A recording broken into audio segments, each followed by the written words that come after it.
প্রথমেই বলতে হবে নিউজ ইন্ডিয়ায় আপনাকে স্বাগত জানাচ্ছি। সামনের আসন্ন লোকসভা নির্বাচনে বসিরহাট লোকসভার ফলাফল কি হতে পারে?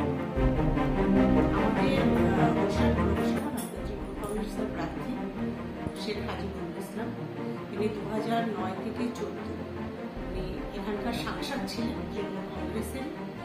সেই সময় উনি প্রত্যেকটা অঞ্চলের গলিতে গলিতে সাংসদ হিসাবে গিয়েছেন।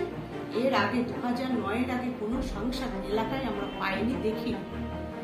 তাই আমরা যেটা আর কি দেখেছি যে শেখ হাজিবুল ইসলাম যেভাবে মানুষের কাছে পৌঁছেছিলেন, যেমন আইনা বিধ্বস্ত এলাকায় উনি গিয়েছেন, সেই সব মানুষদের নানা রকম সহযোগিতা করেছেন। উনি বিপদে কেউ যদি পড়ে, সাংসদ হিসেবে উনি কোনোদিন বসে থাকতেন না, সেই এলাকায় ছুটে যেতেন, মানুষের সঙ্গে থাকতেন, মানুষের পাশে থাকতেন। তাই ওনাকে আমরা আবার এই 2024 পেয়েছি। তাই বসিরহাটবাসী খুব আপ্লুত, উনি জিতবেন। যেহেতু আমাদের নুসরাত জাহান স্টার ছিলেন, উনি 3,66,000 ভোটে জিতেছিলেন। আমরা চাইছি সেটা 4 লাখের উপরে হবে। উনি জিতে গিয়েছে, শুধু সময়ের অপেক্ষা। আমরা 4 তারিখে শুধু সার্টিফিকেটটা নেওয়ার অপেক্ষা। শেষ 10 বছরে কেন্দ্রের থেকে কি পেয়েছেন আর রাজ্যের থেকে কি পেয়েছেন?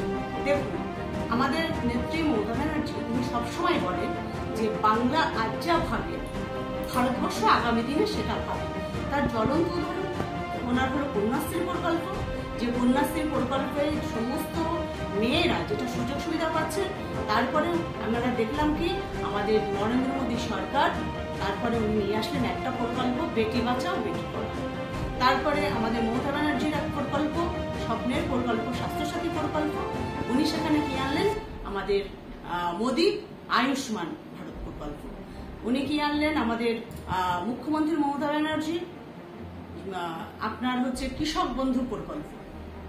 তারপরে আমাদের ভারতবর্ষের প্রধানমন্ত্রী নিয়ে আসলেন কি কিষাণ সম্মান নিধি প্রকল্প।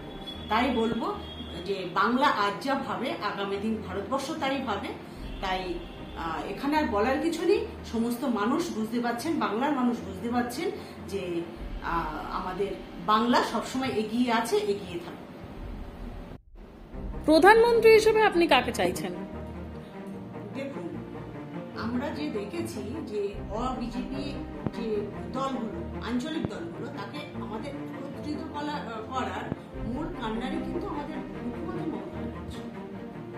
তিনি যেভাবে বাংলার যে বিজেপি বিরোধী যে দলগুলো সমস্ত ভারতবর্ষে উনি যে একত্রিত করেছেন এবং তার সেই নেতৃত্ব দিচ্ছেন, সেই জায়গায় 4 জুনের পরে আঞ্চলিক দলগুলো যারা আছেন তারা নিশ্চয়ই ভাববেন তাকে প্রধানমন্ত্রী করা যায়।